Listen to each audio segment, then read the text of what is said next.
to the Glazov gang. Tonight, Steve Amundson, the founder of the Counter Jihad Coalition, an organization that does public outreach about Islam and the threat we face in many places, including on 3rd Street Promenade in Santa Monica. Steve, what an honor and a privilege to have you on the Glazov gang. Thank you for having me, Jamie. And thank you very much for coming. Steve, you're a modern-day hero. I am so impressed with everything you guys are doing, and I respect you so much because also, as we're going to tell our audience tonight, you actually put your life on the line. Let's start from the beginning. Tell our viewers what the CJC is all about. Okay, sure. A few years ago, I decided, hey, we got to do something and get out into the public and try to educate all the people that are not being educated via MSM, or the regular media. So I went around to a bunch of different ACT chapters, actually, trying to find people that I thought would be good activists or want to get out and do something into the community. So we put together initially a group of about 25 people and sat down and planned out what we wanted to do. And one of our things was coming up with brochures, simple, easy to read, short brochures on different aspects of Islam.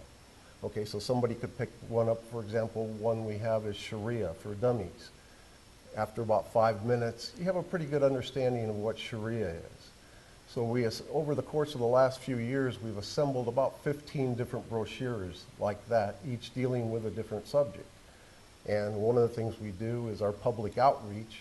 We go to different venues, and like you said earlier, 3rd Street Promenade happens to be one of our best venues for trying to get information out to the public. Let's talk a little bit about 3rd Street Promenade and what goes on down there, because I've come down to give you a bit of moral support. First, let's take a look at some of your posters, and they'll flash across the screen for our audience. The first one says, "This is Islam." Tell us about this poster. Yeah, that was the first beheading that ISIS did of the American in Syria.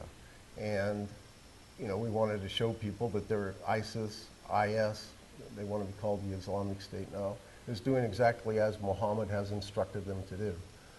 Even though some of it's pretty gruesome, I think, you know, the public needs to be made aware of that. You have a poster that we'll put up on Surah 9 and all the verses in that chapter. Tell us about it. Surah 9 is actually the next to last chapter in the Quran.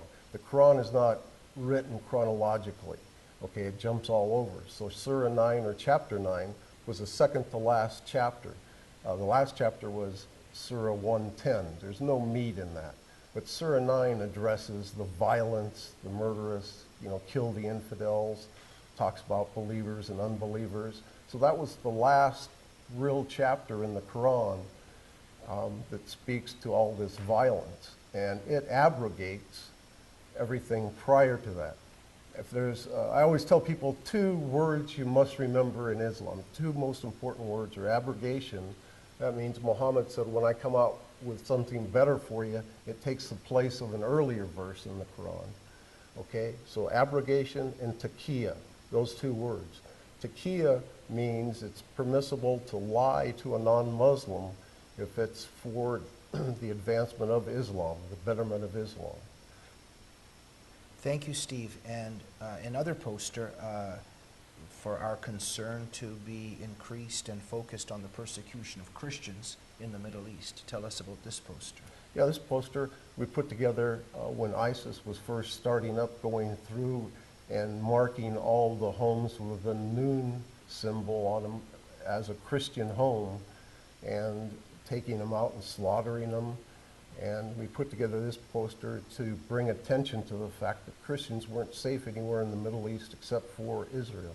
So Steve, thank you so much for all of these efforts that you're engaged in. Now let's talk about the reaction you get. First, you're educating a lot of people. Before we get to the Muslims that come and argue with you and debate with you and threaten you, as I've witnessed myself and that you've talked about, how about how the public outreach is doing? You're actually putting out a lot of information. We're putting out a lot of information. We pass out between 500 and 600 of our brochures on a night there on 3rd Street. The summer months seem to be the most busiest, you know, June, July, August, on a nice summer night, Saturday night. A lot of people want to go out shopping, just walking around, so it's very, very busy. And yes, I'll say 40% of the people walking by have no clue about Islam. So they'll stop and say, you know, ask a couple of questions and want to know more and more. So that's what I mean, that the 3rd Street Promenade has been one of our best venues, because there's a lot of people out there that just don't have a clue. Steve, why is it so important for Americans to get off the couch and to be engaged in this kind of thing? Because what you're doing is very rare, but very urgent.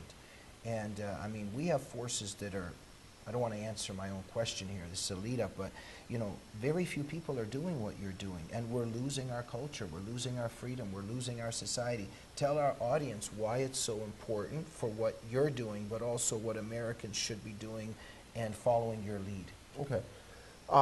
Like I tell people, you can't turn on the television and get the true facts on Islam. You know, Islam and Sharia, the religious side and the political side, Islam and Sharia go hand in hand. You can't turn on the television and get the facts and the truth of what makes it up. The only way you can get it is by, you know, searching on the internet, doing your own searches to find out the facts. And so that's one of the reasons why we're out there, to educate people, give them the truth and the facts on the political side mainly of Islam.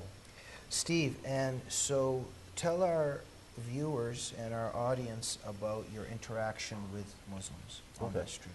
Right. I guess I'd have to divide the Muslims up in 2 parts.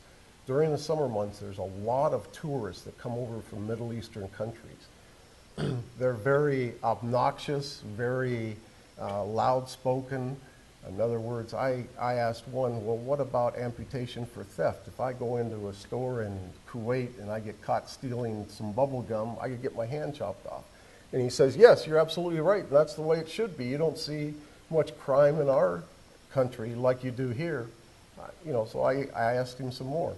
You know, what about adultery? If a woman gets caught, a woman and a man get caught in adultery, you really think she should be stoned to death? Absolutely. You know, that's how we, you know, cut down on the different crimes in our country. So they're very defensive of Muhammad.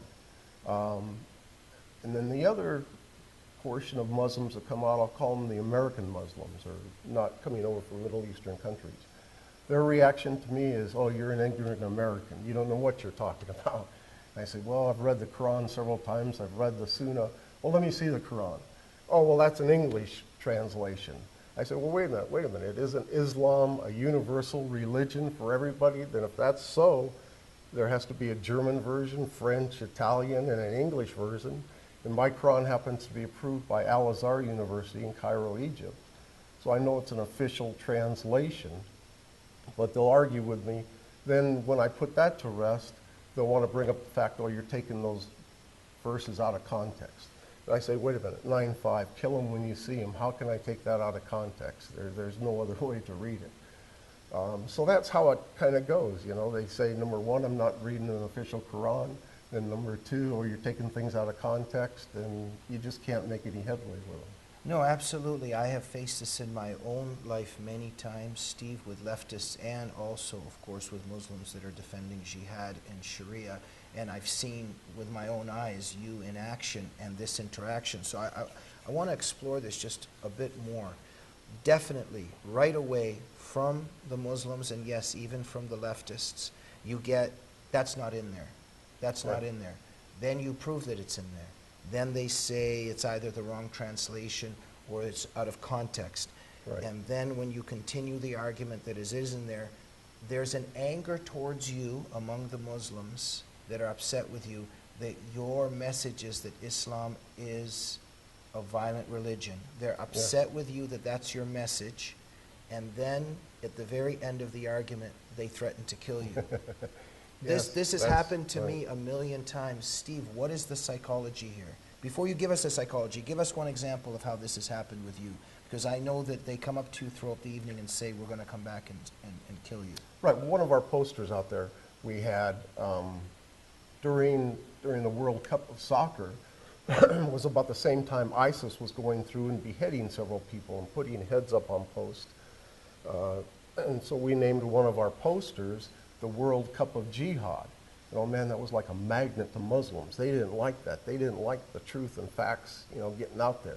So in answer to your question, one of these Muslims from, I believe it was Kuwait, started debating me. Then it got heavier and heavier, and it got into an argument. And he said, oh, that's not true. None of that's true.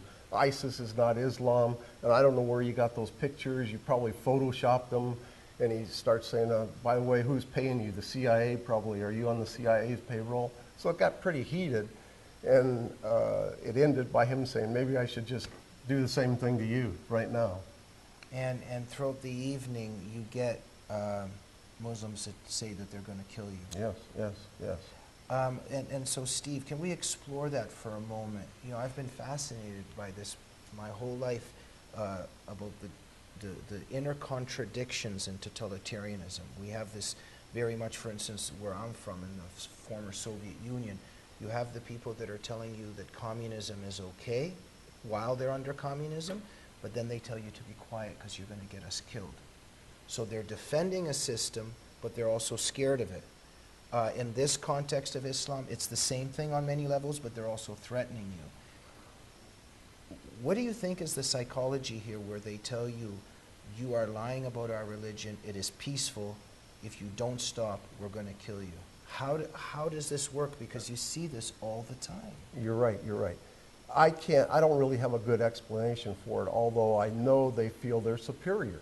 They're the supremacists in any debate that I start engaging with them. And one of the reasons Because you're a kafir.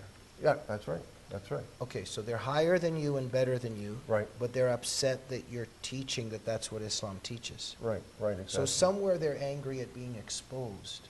Yes, yes. And, you know, what's interesting, one of our brochures talks about women in Islam. And lots of times I'll go up to a lady with her hijab on and say, ma'am, would you mind taking a look at this? You know, we pride ourselves in the truth and facts. If there's anything untruthful in there, please let me know. Our email's on the back. I'd really like to know so we can change it.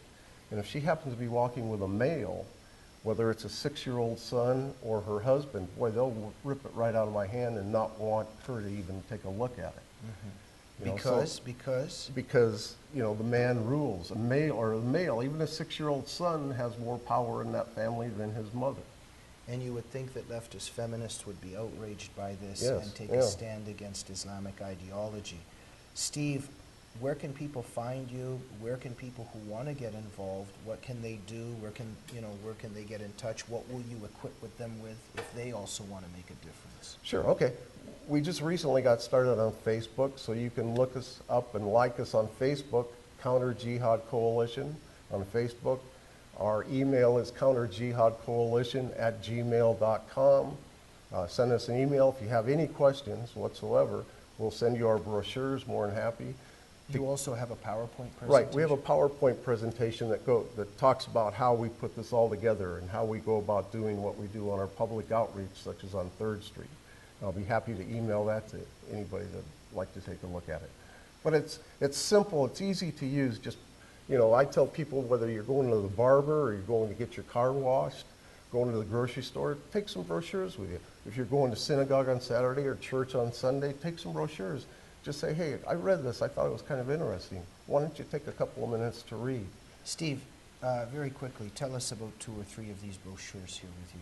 Okay, one is ISIS and Islam. You know, when you turn on the television, you hear Obama continually saying ISIS has nothing to do with Islam. Well, that couldn't be further from the truth.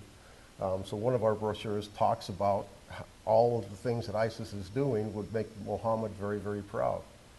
Now, another one of our brochures is titled 9/11. The Quran made them do it. And I don't know if you know, Jamie, but in Muhammad Atta, he was the ringleader, right, of the hijackers on 9/11. In his last instructions to the hijackers, he recited, made reference to the Quran and Sunnah 24 times in his last document to his hijackers.